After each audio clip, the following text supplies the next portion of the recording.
What is frequency? I get asked this question a lot, and I'm really excited to share the answers with you.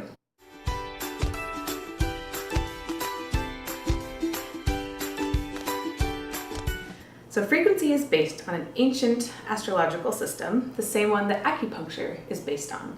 And I've given it a modern update using my interpretation to give you concrete, actionable advice that you can use to grow your business. So there are 3 frequency positions, which is actually why I started using this professionally in my business. There's an outer frequency, one that's your general you-ness, how you show up in the world, how people generally perceive you.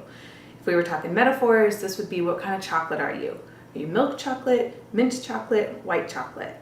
This is your overall frequency. But we're more than just our general how we show up in the world.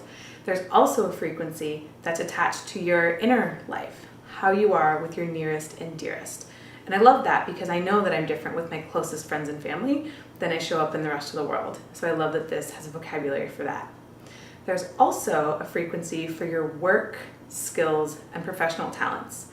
This is also something that might be an Achilles heel in the rest of your life. However, it really speaks to your professional skills and talents, which is why I started using this with my clients.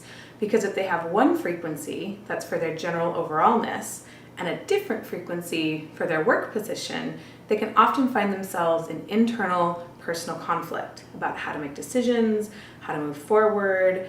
All those pieces can feel really fraught. So understanding your frequency and the different frequencies that affect the different parts of you can make it really easy and clear and simple to ditch the shoulds and to really work in alignment and harmony with yourself instead of trying to be all things to all people. There's also a frequency for each year and each month. So people have frequencies, and then the metaphor I use for this is it's like the wind in our sails.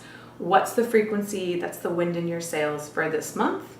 And what's the frequency that's the wind in your sails for the year? Understanding those things gives you great insight to the energy that surrounds your year and month. And once we know that and we can plan for it, we can use that information to build your business growth strategy.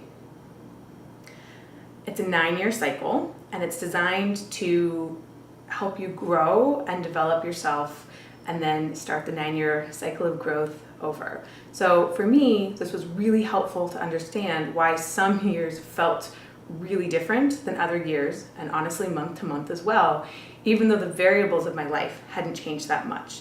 The wind in my sails had, and that was really influencing how I felt and how I saw things and how I was accomplishing things in the world. So I use frequency as a tool to help me and all my clients understand themselves better so that they can understand who they are, their strengths, their talents, and their Achilles heels, and how to tailor that information to grow their business, and how to look at the month and the year that's influencing them so that they can work in alignment with the wind instead of constantly fighting it. So I'd love to hear how understanding your frequency has impacted you and your business growth. If you haven't already, you should take my quiz. It'll help figure out what frequency is strongest for you right now. And when you do that, you can get actionable tips that you can use today to start growing your business in a way that works in alignment with you, that harnesses your frequency to help you make more money. I'd love to hear about this in the comments below.